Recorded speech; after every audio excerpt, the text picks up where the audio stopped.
Why did the Axis not build long-range four-engine bombers, except when they kind of did? Well, this is a question that I'm going to be discussing today with Justin Pike, and we're going to talk about the Japanese side for now, and then we're going to switch it over to the Germans in the next episodes, and perhaps I'll even put together a supercut with both of those episodes together. And of course, if you're a patron or a channel member, you will get early access to those, and early access is also always ad-free. Now, the focus here, when we're talking about Japan or about Germany, is that we will focus on the aircraft that were serious contenders to some degree, or that were pressed into military service, rather than the plethora of paper planes that are out there and projects that never even got a functioning prototype that somehow seem to be discussed. But what we want to focus on is the aircraft that actually flew and that were built for a specific purpose, even if that purpose may not have been completely rational, or maybe it was. We will find out. It's also not a what-if discussion. What would have happened if the Japanese had long-range bombers and would have been able to bomb the US, for example. Rather, what we want to do is an evaluation of why Japan, and then in the other episode, why Germany made very conscious choices about when to invest, how to invest, or how not to invest into long-range four-engine bombers. And this episode here on Japan is also sponsored by the United States Naval Institute Press, our longtime friends over there, of course, giving a fantastic discount to all of you for book purchases. For example, this one here, Sundowners by Brian Leslie, was released very recently. Absolutely cracking book that you can get for 25% off with my discount code MILAVHIS. And of course, the United States Naval Institute Press also offers membership options where your discounts on books decrease even further. So do check that out in the description. And before we go on, Justin, how are you? I'm doing great. I have a new headset. I have no cords. Fantastic. I can walk around everywhere. Total We can freedom. continue the chat when I go to the washroom. I'm sure no one wants to know that, but No one wants to know that, but it's good that it's a option, that we're tactically flexible here. But let's get into the topic at hand before this gets even weirder. Why did Japan not build four-engine bombers? Question mark. okay. Well, the cheeky answer is they did, but Oh, they built the four-engine bombers a decade before the Asia-Pacific War. Um, so this story kind of begins February 28th, 1923, with a revision of Imperial defense policy. And this designated, for one of the only times, a single hypothetical opponent for both the Army and the Navy, and that was the United States. oh. Usually they would refuse to agree and they would say, well, our hypothetical opponent is somebody else, to the surprise of no one, really. So, as part of this, the Army was planning to invade and occupy Guam and the Philippines, along with the Navy. And Sounds this familiar. draft operational planning for an invasion of the Philippines in event of war against the United States, it began in 1925. And this involved air attacks against US bases in the Philippines. However, this was impossible due to the limited range of Japanese military aircraft at the time. So the Army proposed the use of the Navy's aircraft carriers. There were also talks to disassemble the Army aviation, transport the aircraft, reassemble them once a beachhead had been established, and then start using them that way. Um, However, in 1927, Koizo Kuniaki was promoted to the chief of the Army Aviation Headquarters General Affairs Section and proposed a radical idea. Oh. And that was initial strikes against the Philippines could be conducted by a fast, long range, heavy bomber capable of carrying lots of bombs. Um, and he found an ally in Inoue Ikotaro, who could be considered the father of the Imperial Japanese Army Air Service. He'd been absolutely instrumental in identifying that the army was behind and bringing the French aviation mission over at the conclusion of the First World War to help kind of jumpstart it. And he remained a staunch advocate for air power throughout the 1920s. And he also supported this idea of an ultra heavy bomber to operate from bases in southern Taiwan and then launch attacks on Manila. Um, So the investigation into the feasibility of such an aircraft was ordered in February 1928, and the Army set out its specifications that same month. So it Mhm. needed an operational flight radius of 1,000 kilometers, plus an additional 500 kilometers to carry out operational duties over the target. Needed to be capable of carrying 2,000 kilograms of bombs out to this range. Also have a strong set of gunner positions, be equipped for night flying, and also have long-range radio communication on board. And the Army made available an eye-watering sum of 800,000 yen, distributed over 3 years for the project. So to put this into perspective, this was about 40% of the Army's entire aviation material budget between Wow. 1928 and 1930. So this was a huge commitment. Wow. I mean, at this time, there is, of course, this age long story, and then we still have to make a video about this as well, of external influence on Japanese designs. And the discussion I don't want to get into right now is, whether every single Japanese design was somehow a copy of a Western aircraft, which is categorically false. But it is true that Japan learned a lot of the early lessons of how to design and how to build, engines and aircraft from Western countries. So is at this point, with this idea of this ultra heavy bomber, this massive investment of money, is at this point Japan looking at external sources and saying, "Hey, we want to make this happen. Can you help us?" Yeah, that's exactly what happened. So even though at the same time, the late 1920s, early 1930s, there's a huge push to tell the Japanese aviation industry to develop their own design capabilities, and then there was a push on the Army and the Navy side to procure Japanese indigenous aircraft. However, there was an immediate recognition that in this particular case, this project was too ambitious for Japan's domestic aviation industry to handle on its own. So instead, Japan turned to Germany for assistance. Again, one day we'll get into more detail here. Usually, foreign assistance, there's a lot of talk about the American influence and the British influence. Mm.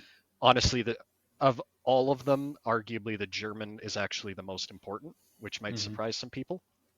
Um, so the firm that Japan turned to was Junkers, and they were because Junkers was designing a massive all-metal monoplane passenger aircraft around this time, that the Japanese had earmarked as suitable for this mission role. The army actually had such confidence in Junkers that it took the radical step of pursuing the license for the Junkers G38 before it had even left the drawing boards. Wow. Mitsubishi was selected to take on the task of developing and manufacturing this aircraft in August 1928.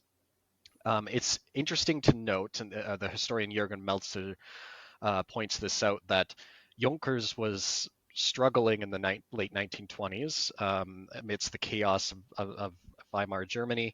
And actually, the influx of Japanese cash was really significant for the company because the Japanese were just pouring huge sums of money into Junkers related to this project. So, despite this infusion of cash, which is obviously most welcome, the negotiations between Junkers and Mitsubishi stretched out over a year. So, Mitsubishi was thinking bigger than just one aircraft license. It wanted Mm-hmm. production technology and knowledge transfers. Junkers, for their part, was worried about possible illegal copies and patent infringement. So it took a while to work this out, but the two companies finally signed the license contract September 20th, 1928. The deal was valid for 12 years. It involved 15 different aircraft types, 3 different engines. Junkers would provide all necessary data, drawings, manufacturing information, along with a number of qualified personnel to work at Nagoya. Um, Mitsubishi would have its own employees trained at Junkers Dessau factory, and the deal cost 600,000 yen, which is apparently the largest amount Mitsubishi ever paid to any aircraft manufacturer in Europe Hmm. or America. Um, with this, the preparation for the construction of the new bomber, which was designated by Junkers as the K-51, began in April 1929. As part of this deal, it's worth noting that many Mitsubishi engineers departed for Germany, including one Horikoshi Jiro, the future lead designer of the Zero, and also Honjo Kiro, the future designer of the G3M and G4M land-based attack aircraft, medium bombers for the Navy. So this collaboration with Junkers was really significant. From the German side, the Hugo Junkers sent his personal assistant, and I'm going to try and pronounce this, and then you can grade me, Bino Fiala von Fernbrugg. Yeah, that's a solid 7 out of 10. Nice Okay. one. To Japan to oversee production of the bomber. There were many challenges to overcome, and in July 1929, the Japanese army actually had to nearly double the budget of originally 800,000 yen to 1.5 million. Wow. And then the production was also, of course, a year behind schedule by October 1930. This led to the reluctant importation of the main parts of the first two aircraft from Germany, and then all subsequent aircraft would then be built in Japan. So they were originally trying to do it all within Japan itself, and it was just causing so many problems. They're like, no, the first two, we're just going to get the parts from Germany and learn to assemble them. And how did that go then? Did Japan build this aircraft relatively quickly and go into flight testing, I assume? Yeah, so the first flight of the Type 92 heavy bomber, as its service designation would become, took place October 27th, or sorry, October 26th, 1931, with a Japanese pilot at the controls. Now, the Japanese army tried to keep this program a secret, but the press enthusiastically leaked almost everything immediately. Wow. It just wasn't possible to keep a project this large, ambitious, and expensive quiet. Yeah. So the plane still wouldn't be officially unveiled by the Army until 1938, hence its deceptively modern Kitai designation of Ki 20, because that was applied retroactively Okay. once it was officially acknowledged that it existed. After the first two bombers were completed, Mitsubishi took over full control of production. The historian Jürgen Meltzer calls this a, quote, remarkable achievement, end quote, just given the size and complexity of this four-engine monster. We flashed up the data table on screen, but it had, I mean, the wing area was larger than a B-29, just to give Yeah. somebody some quick comparison. This thing was huge. It's not an easy entry into the heavy bomber business. I mean, No. they really went full for it. It seems. I Yeah. mean, oh, So the experience of the project plus the training of Mitsubishi engineers at Junkers was hugely beneficial to Mitsubishi and really set the company up to flourish over the coming years. The Ki 1 and 2 bombers that were more conventional light and medium bombers grew out of this partnership with Junkers around the same time. And it also kind of showed how Mitsubishi rapidly moved from licensed production of German designs to significantly altering them for Japanese purposes, and then within only a couple of years to full independence. It was very quick. Now, the Ki 20 itself entered service, but it never saw combat, despite the fighting in Manchuria. Instead, it was flown extensively in test programs and used at Hamamatsu to train Army bomber crews from June 1933. And the I mean, main reason for this, oh yeah, go yeah. ahead. I was just gonna ask, like, why did they not use this in combat? I mean, it would have been maybe too early, sure, but it's hard to see this opportunity just being ignored. Yeah, and after all this huge investment and everything, the main thing that kills the plane is changes in policy. So it was the invasion of Manchuria, which we're not going to get into all the detail about that, but basically it wasn't sanctioned from the top. Well, it Okay. was Yeah. Yeah. Yeah. retroactively, but um, it changed. It completely threw this defense policy of the United States being the primary opponent of the Army out the window, because now they had this huge land border with the Soviet Union, which was now starting to pick itself back up off the floor after the conclusion of the Civil War. And this shifted Army policy back to the Soviet Union is our primary opponent. We'll be fighting them in Manchuria, Siberia, or the Soviet Far East. And also paired with this, the staunchest advocates for the Ki 20 moved to other positions. And Araki Sadao became war minister in December 1931, and this marks the end of several years of really tumultuous army reduction and modernization efforts. and a renewed emphasis on spiritual power over technology. Again, that's a whole other thing. There were all these factions fighting within the army. And from the roughly the late 1920s up to 1931, there were kind of reform-minded technologists, people wanting to reduce the overall size of the army and pour that money into other things like aviation. They finally get booted out in December 1931, and there's kind of a reactionary pushback to that. So the emphasis of Army aviation shifted back to direct support of the ground forces, and this combination of moving back to we're going to just support the Army, plus we don't need to bomb the Philippines anymore because our opponent is the Soviet Union, means that now you've got this big, awkward, slow, and expensive elephant in the room. And the production of the Ki-20 stopped after the sixth aircraft in 1935. There was planning in place and a unit formed to use the bombers in long-range strikes against Soviet airfields in the event of war, but this was not to be. The war didn't happen. And then by the time, like even by 1939, when there were big blow-ups on the border, the aircraft was firmly obsolete.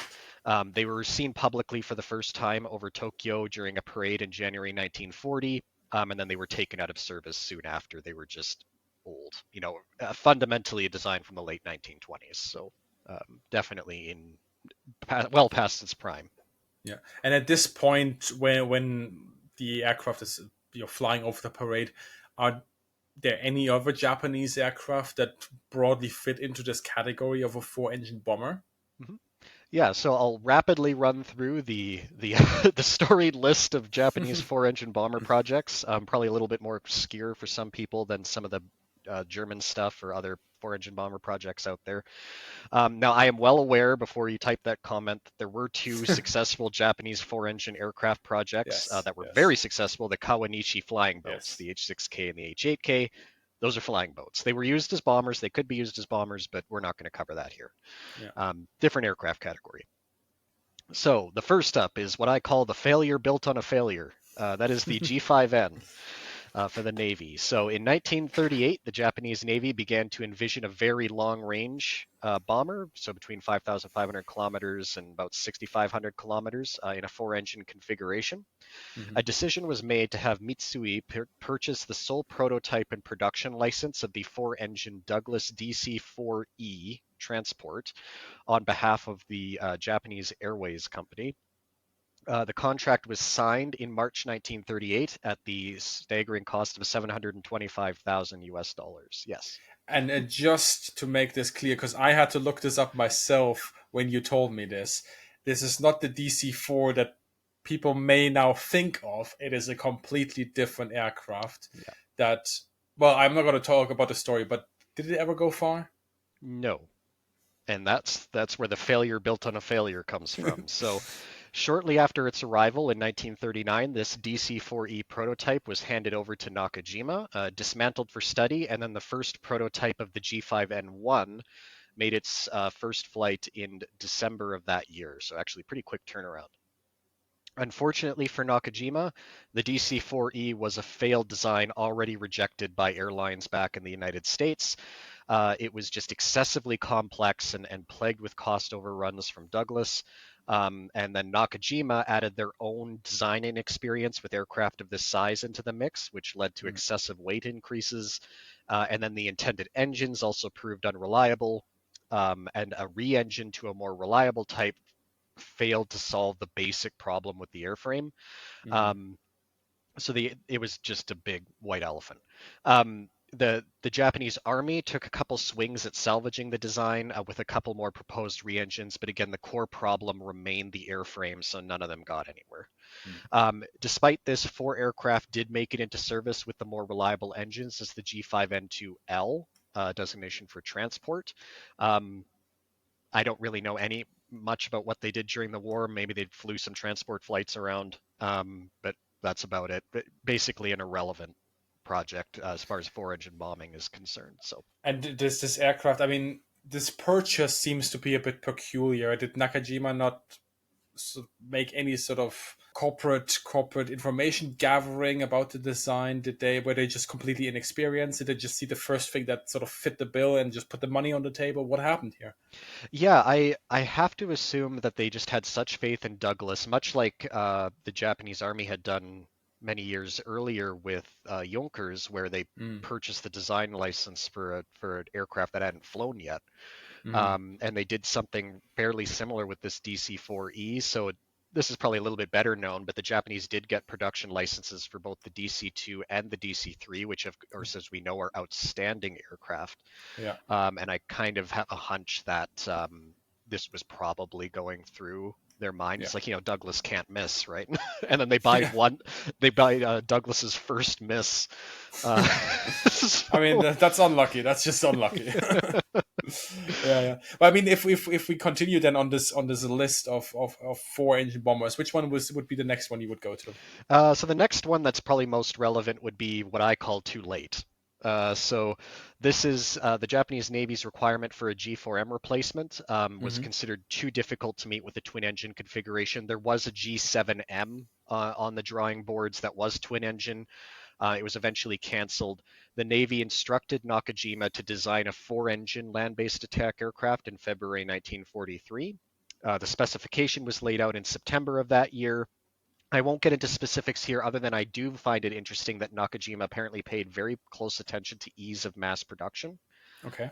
in the design process, along with meeting the Navy's performance specifications. If I were to speculate slightly here, I suspect it's probably because their previous experience with the G5N, where it was an overcomplicated mess, meant that they went into this one with far clearer expectation of what, like, we need to actually be able to build this thing.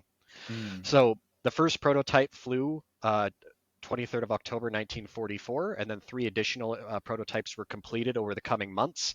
Flight tests actually proceeded well, except for minor problems with the turbo superchargers. For anybody who knows anything about Japanese aero engines, that's probably not surprising. Turbo superchargers are something they really struggled with. Yeah.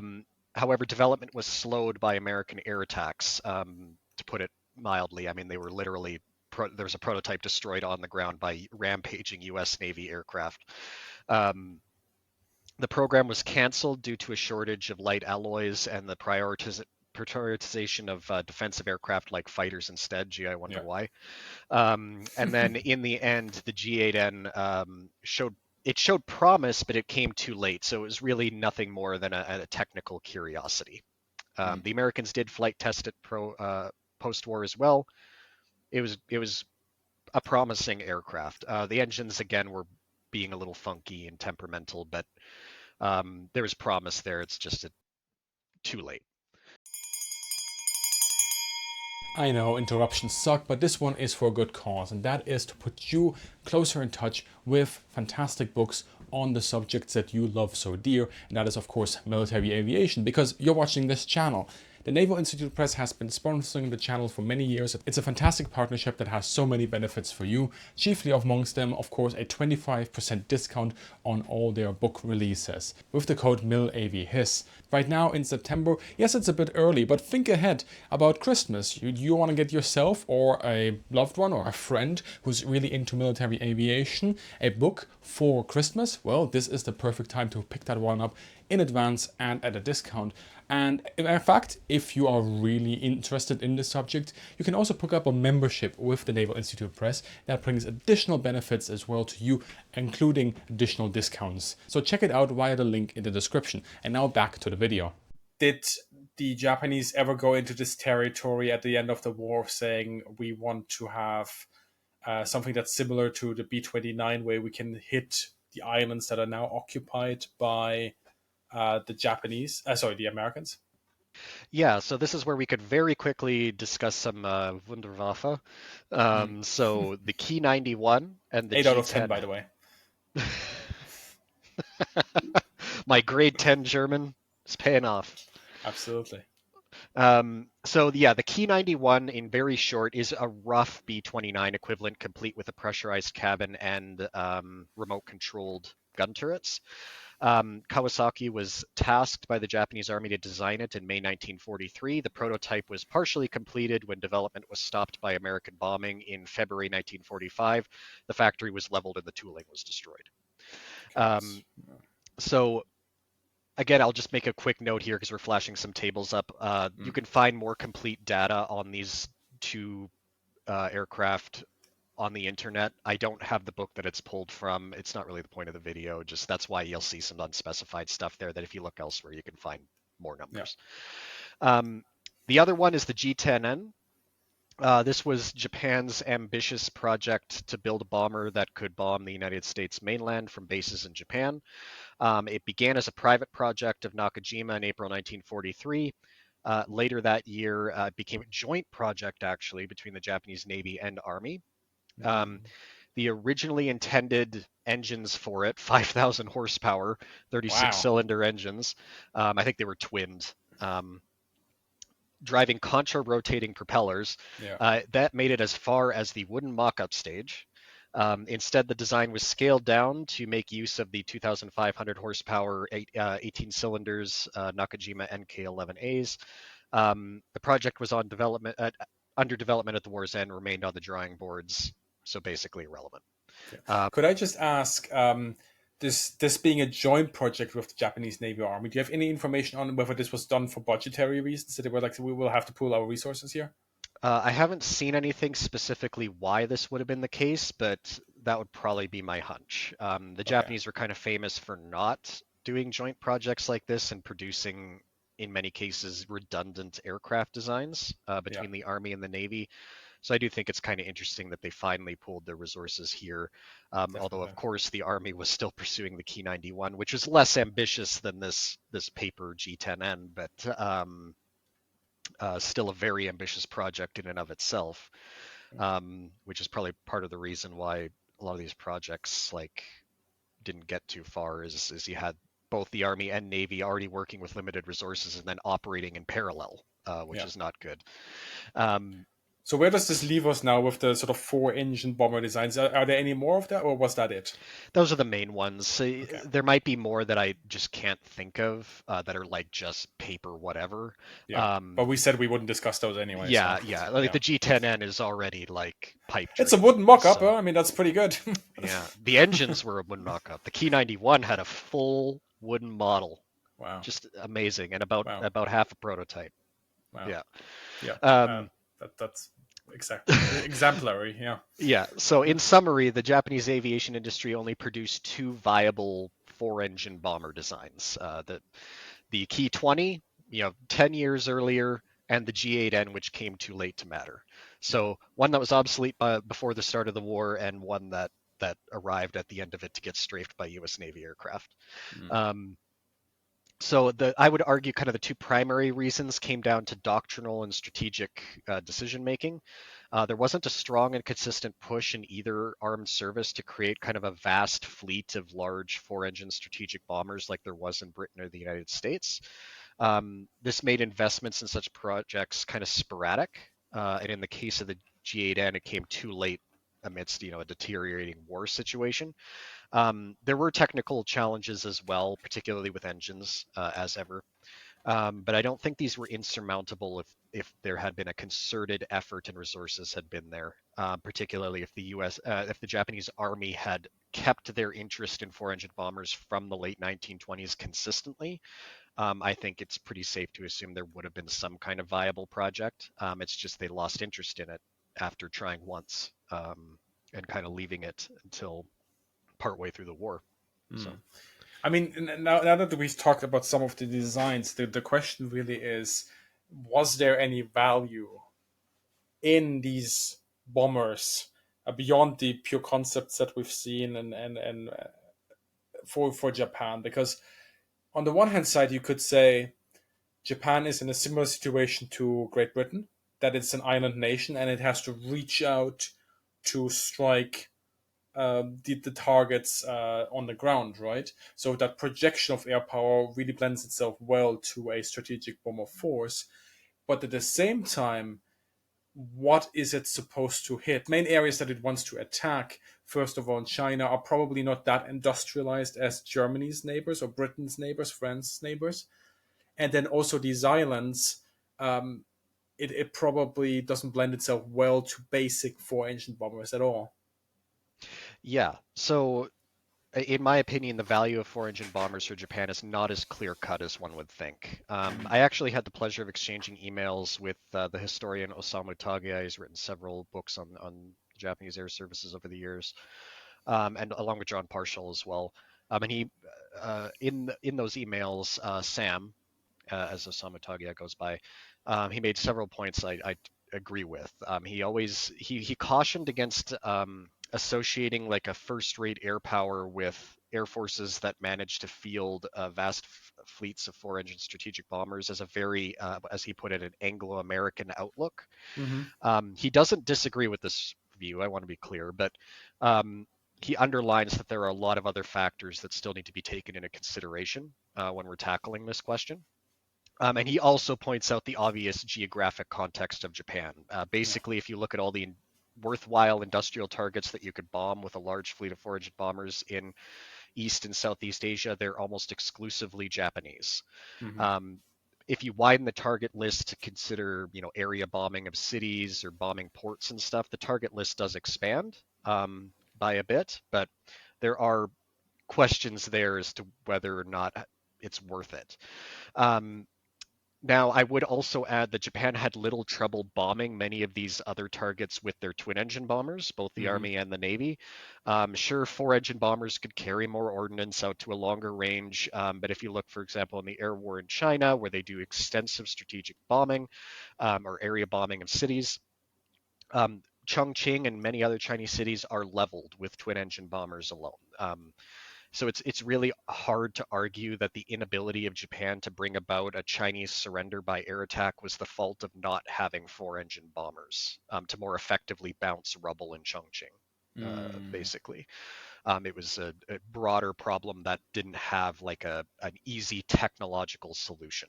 Um, Now I do break down because we have two air services to deal with here instead of Yes. just the Luftwaffe. As always with the Japanese, Yeah, let's remember.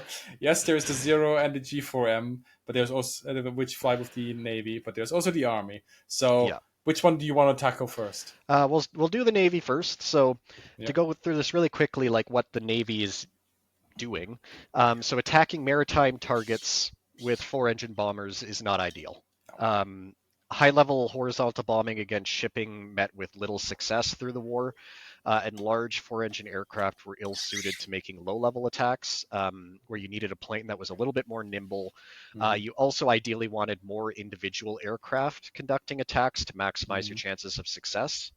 Um, Now, four-engine bombers were useful for other maritime duties like long-range patrol, convoy escort, anti-submarine warfare, but the Japanese Navy already had aircraft covering all of those areas, particularly their very long-range twin-engine bombers and also their four-engine flying boats.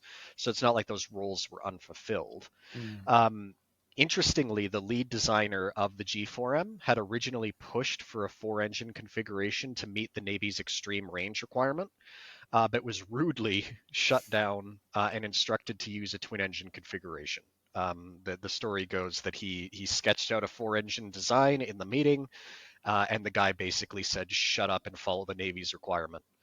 Mm. So, That was good. so Yeah. now the groundwork for the intended four-engine successor to the G4M, the G5N that failed, that we previously discussed, was being laid around the same time. So there was at least some Navy interest in that, Mm-hmm. but they also pushed for that twin engine that would become the G4M. Now, again, I personally think that moving to a four-engine configuration at this juncture would have been a mistake, given the intended role of the Rikujo Kogekiki, which is shortened to RICO. People have heard me say that on occasion. This is translated as land-based attack aircraft. Now, this matters because in English, people often will just say, "Oh, they're medium bombers," which is not necessarily wrong, but the reason why these were not called bombers in Japanese is because they were not bombers as their primary mission. Their primary job was envisioned to carry aerial torpedoes to attack ships. Bombing was secondary. This is really important to hit on because a lot of land-based twin-engine aircraft that could carry torpedoes, they usually go the other direction. They were bombers, and then they're like, hey, we could put torpedoes on this. Completely opposite for the G3M and the G4M. That's a category of aircraft we will return to for a video one day. Yes. So there are some gaps I haven't been able to fill just due to the limitations in English language sourcing, but I did find it interesting that the Navy seemed to gradually move away from this original concept of the land-based attack aircraft during the war and toward just straight up pushing for a 4-engine heavy bomber particularly after the cancellation of the G7M, which was a twin-engine configuration. And then at the same time, the groundwork was laid from 1940 for this new P designation, which would only produce the P1Y1 for production aircraft, which had kind of specialized in low-level bombing, dive bombing, and torpedo bombing. So it's almost like they had started to split the maritime attack from just having bombers, 4-engine heavy bombers. I don't know if this was an official thing, and nobody's explicitly said that, but I just find it interesting because the G8N, there's no real mention of like, oh, this is to carry torpedoes and attack at low level. It's like, now this is a heavy bomber, and we have got this P1Y1 that comes along that can carry a torpedo and is far more nimble and twin engine. So, yeah. And in the Navy, then, I mean, as we're talking about, are there any specific characters that are critical in pushing these designs? You touched upon some of these, in Japanese individuals previously, but now thinking about the Luftwaffe, for example, there's one person that we can get around for the Luftwaffe when it comes to strategic bombing. That's Walter Weber, right? So did somebody similar exist in Japan / the Navy now, as we're on the topic of the Navy? Mm-hmm. Yeah. So I've done my best to piece together at least an example, at least for the Navy, and an example for the Army. Just I want to really note that this area is still badly underwritten. There just isn't enough interest among English-speaking historians to go to Japanese records and actually do a comprehensive, like, this is what the Japanese were thinking about air power. There's very little out there, but I've pieced some stuff together here. So the reason why I did this is that it's important to remember that technology does not exist in a vacuum. It's the product of doctrinal and strategic concepts. So I really want to hit on that developing 4-engine bombers was not some kind of natural aspirational peak in a hierarchy of aircraft. They grew out of a real or perceived need to fulfill a role. So on the Navy side, there is the strongest high-ranking air power advocate in the Japanese Navy was Inoue Shigeyoshi. He came to serve as the naval chief of the Naval Aviation Department from October 1940 to August 1941, and he reviewed a draft of the Circle 5 rearmament plan. So the Navy had all these Circle, or sometimes translated as replenishment plans for expanding the Navy. And it had been put forward by the Navy General Staff. And he reviewed it, and he called it a, quote, armament for the 1940s as conceived by late 19th century minds, end quote.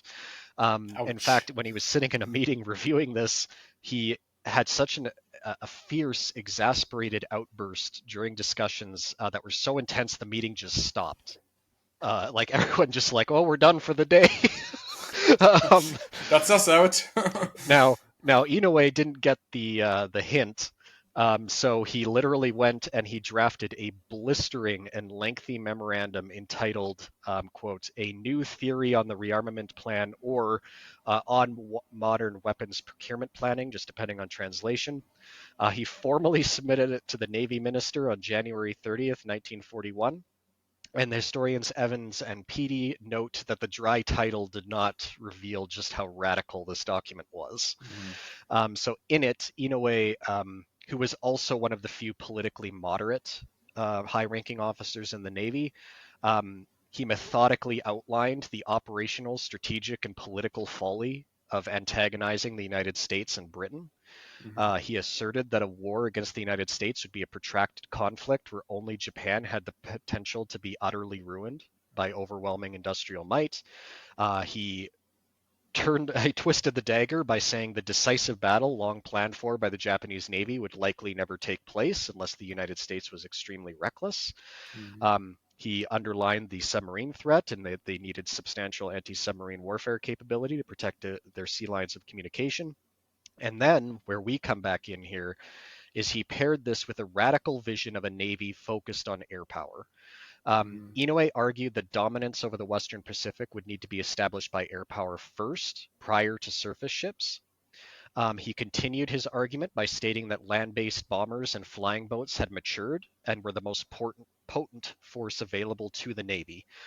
Control of the air could be established by these assets alone. No surface assistance was required, specifically including aircraft carriers, which he viewed as a fading stopgap on the road to dominance by air power in its purest form, free of entanglements from the surface navy. He almost sounds like a Japanese Billy Mitchell. Yeah, Almost. Yeah. definitely in Yeah. that vein. Yeah. So there's much that's correct in Inoue's arguments, particularly on the strategic and political side. Yeah. He overplayed his hand, very obviously related to air power. The bomber was not omnipotent, and probably the thing that really stands out there is that he really did see his aircraft carriers were a stopgap, not Mm-hmm. something to pursue heavily. Mm-hmm. Um, so in the end, his moderate politics, his staunch strategic realism, and his radical air power advocacy irritated many of the other high-ranking officers in the fleet, and he was pushed out of the Naval Aviation Department and transferred to the command of Fourth Fleet with headquarters at Truk. I actually joke that his enemies pulled out a map of Imperial Japan and found the furthest place in the Empire they could send this guy, because they pretty much did exactly that. In the end, Inoue's staunch opposition to war against the United States and his other radical views had ironically placed him in command of one of the spearhead fleets for the initial attacks against the United States. Um, Another final piece of trivia on Inoue is that actually, if you notice, for the very important book Kaigun about the history of the Imperial Japanese Navy, is actually dedicated to Admiral Inoue Shigeyoshi as a professional patriot and realist. I mean, that with that sort of insight now on the Navy, let's, I guess, give the Army their time under the limelight. Uh, how did they consider the hypothetical four-engine bomber, heavy bomber, and its use? Yeah, so in my opinion, I think the most compelling use case would be high-level bombing of airfields. Mm, And this was done a lot by both air services, including the Army being one of them, because of course the heavier payloads could, at least on paper, apply more pressure against airfields than relying on twin engines. Now, I will note the counterpoint to that is that in the South Pacific, high-level bombing against airfields on both sides met with limited success. mm, American four-engine bombers carried more bombs than Japanese twin engines, of course, but they still missed airfields on many of the raids, or they would hit them and maybe only disrupt the airfield operations for a few hours mm. while repairs were made and they were back up. The most successful, famous attacks against airfields were done by twin engine bombers or Yeah. smaller aircraft at low level. So that is worth noting. Now, of course, four engine bombers were ill suited to Army cooperation duties, though may have had more utility in the operational roles that the Japanese Army Air Service used their heavy bomber Sentai, Mm. which were twin engines for, like bombing of airfields, bridges, that kind of thing. Um, Overall, I think the use case is more compelling for the Army than the Navy for that reason, because the latter had those maritime strike duties that the four-engine bombers were ill suited for, whereas the Japanese Army Air Service was using their twin-engine bombers in roles that four-engine bombers could arguably have done better. This actually wasn't lost on some Japanese Army officers, as B-29s began to appear in numbers in the China-Burma-India theater. In 1943, the commander of the 7th Air Brigade was impressed by their long ranges and large bomb loads, and he actually asked for a copy of the B-24 until a Japanese equivalent could be made available, because Mm. he felt like his heavy bomber units were being outmatched by this new four-engined bomber starting to come onto the scene. And talking about these individual perspectives, is there any sort of counterpart to Inoue Shigeyoshi on the army side? Yeah, so the rough counterpart that I can identify is Sugawara Michio. He's very obscure. If you try to Google him, he's even hard to find a picture of. Uh, So this is again where the Navy there's tends to be more writing and information hmm, available than the Army. So Sugawara would play a really important role in planning the Japanese Army Air Service air campaign against Malaya at the outset of the war. The historian Hisayuki Yokoyama argues that the Malaya campaign was a trial of sorts for the Japanese Army Air Service to be an independent air force. mm-hmm, This is where things get kind of interesting because the fight for the soul of the Japanese Army Air Service was focused more on close Army cooperation versus offensive counter-air, what the Japanese Army called aerial exterminating action. mm-hmm, Bombers were emphasized in 1934 with a planned ratio set at 5-3-2 for bomber and then fighter and then recon air units, respectively. mm-hmm. Sugawara, during this time, visited Germany as chief of the first section of the Japanese Army Air Service head office as part of a delegation with the military attaché to see developments in the Luftwaffe. And then this and the existence of an already independent RAF in Britain led Sugawara to begin advocacy for the establishment of an independent air force in Japan. Oh, interesting.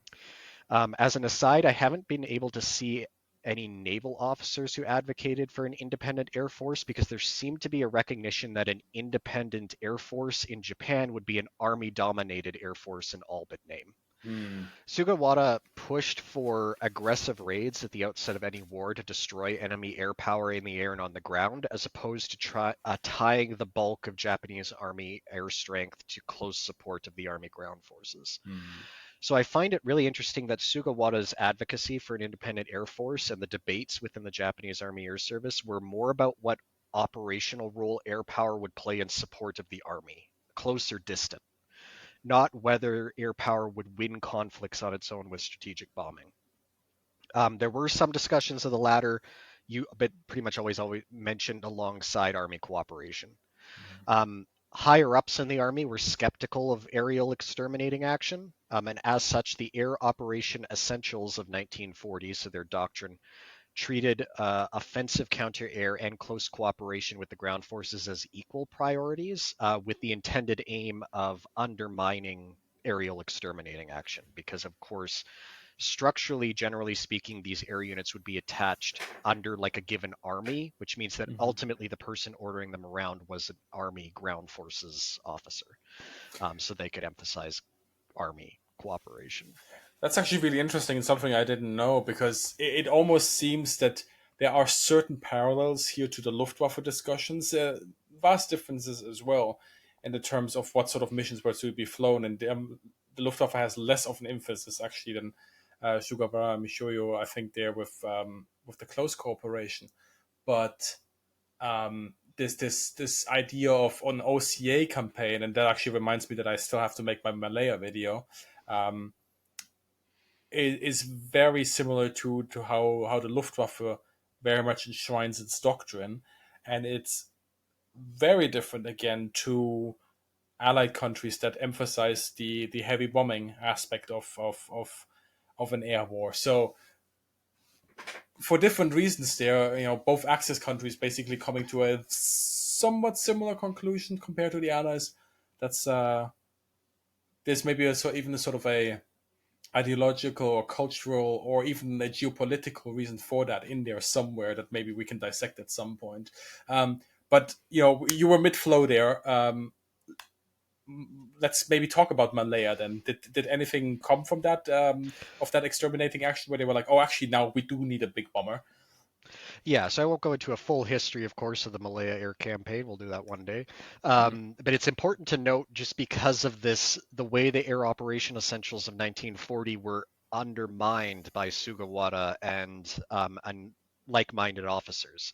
So one of those other like-minded officers was Tanigawa Kazuo. He had a very similar outlook to Sugawara, and what he did is he subverted the doctrine during the Malaya campaign by placing the 3rd Air Division, which also included one air brigade from the 5th Air Division, under the direct command of the Southern General Army. And attaching the 3rd Air Division in this way actually placed it as an equal to the 25th Army that was tasked with invading Malaya. So the more traditional way, which is the way that a lot of other divisions would be attached, would be attached to the 25th Army, so that the Army was senior to it in the command structure. But in this case, they were parallel. And what this did is, on How German of paper, them. yeah, on paper, the operational plan emphasized close cooperation with the ground forces, but Tanigawa just so happened to be the air staff officer of the Southern General Army. So this gave Tanigawa basically direct control over the majority of Army aviation assigned to the operation. And then in this role, he was able to direct the 3rd Air Division independent of the Army ground force commanders to emphasize aerial exterminating action and interdiction.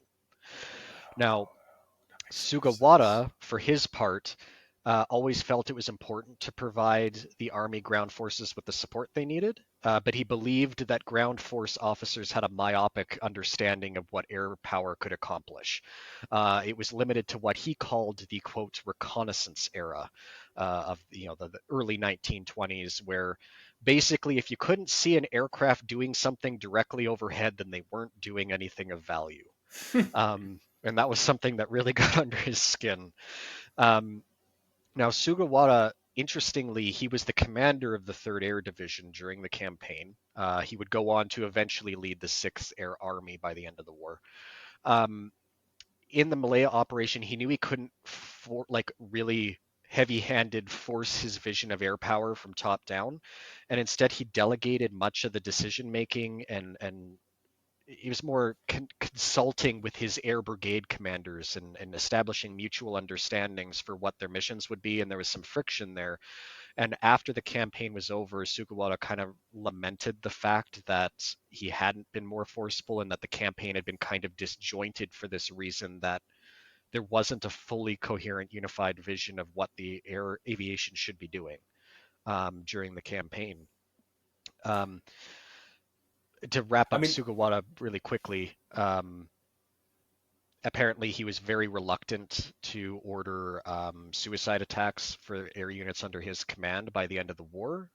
He did do it, but he started taking lots of sleeping pills to sleep. It was really, he was not handling it well. He was originally promised that he would kill himself in a suicide attack by the end of the war, but instead decided that he would, the less cowardly way out was to stay alive and take care of families of pilots who had been sent on those missions. And then he apparently lived in Japan pretty much destitute for the rest of his life. oh, wow. It's kind of interesting. Yeah, that is. I mean, just to go back to the Malaya thing, I mean, I'm actually now happy that I haven't made my Malaya video just yet, because I hadn't caught on to this fact of how they had structured their force, and sort of having almost equivalent placing in the battle order. Because I've been trying to answer this question of how were they able to, or why was the air division flying these offensive attacks that somehow sometimes appear a little bit disjointed, but still operated very differently to what I would have expected the Army Air Force to do in that campaign, because it feels very much that they should have been closer to the front lines, where actually they, as you were saying, they were going out and really offensively going after British and Commonwealth air assets, which in many ways helped the Japanese campaign in there. But maybe to start wrapping this up yet, and I don't think we're just at the end of this conversation just yet. What is sort of the opportunity cost, would you say, for the Japanese to be like, could they, should they, would they, compared to the investments that then would have been lacking in other areas if they had to go on with the 4-engine bombers? Yeah, so now that we've kind of run through what both services were kind of thinking a little bit and what their jobs were, now we can tackle the opportunity cost, which often doesn't come up in more casual internet discussions about 4-engine bombers and the Axis.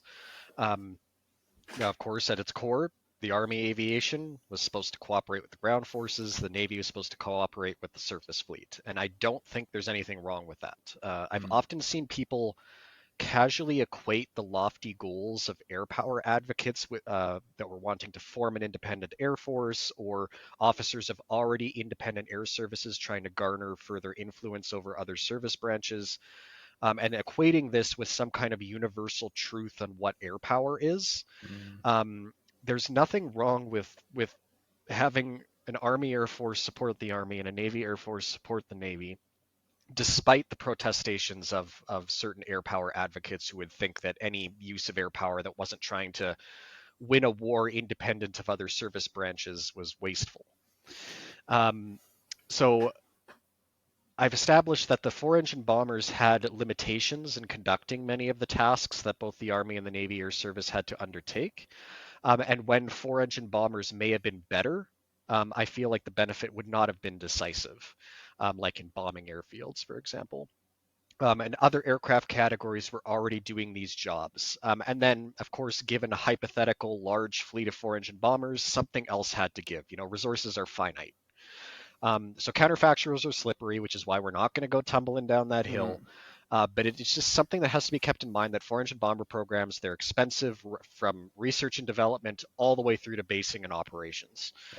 So what other aspect of Japanese air power would be made weaker if they were dumping vast resources into four-engine bombers? Inoue had advocated for a strategic bomber fleet at the expense of the expansion of the surface fleet and carrier aviation, for example. Another question that's really important is how would Japan have managed building these large, robust airfields to operate these aircraft from? And how would Japan have handled the maintenance and logistical burdens imposed by them, given Japan's well-known struggles in both of these areas with smaller aircraft? And I would come to the conclusion that it probably wouldn't have gone particularly well. Mark Peattie, in his book Sunburst on the Japanese Navy Air Force, raised the question of what the Japanese Navy would have looked like if they'd been shaped by Inoue's radical vision of a strong strategic air arm, ultimately spearheaded by large four-engine bombers. And my answer to that question is a Japanese Navy Air Service that would have been unbalanced, weaker, and far less effective as an organization than what historically occurred. Now, I don't deny that Japan would have found some use for a fleet of four-engine bombers if they'd been able to conjure it into existence and all this supporting infrastructure and without any major sacrifice in other capabilities. However, again, Japan existed in a physical reality, and in my opinion, the benefits of four-engine bombers were vastly outweighed by the costs in Japan's context. Now, I think that was a very good take on it in the sense that we should always remember that if you're adding something to a force, you generally also have to take something away. It's almost like Newton's principle of for every action there's an opposite and equal reaction. And that's always important to remember. Even nowadays, when we talk, what we should be add to nowadays military, let's more of this and this. Okay, but what are we doing? What can we not do instead then at that point? And it really strikes to the core of force architecture and balancing your capabilities and really trying to set out a force that fights to your strengths and that fights your battles rather than trying to catch up what the adversary is doing, for example.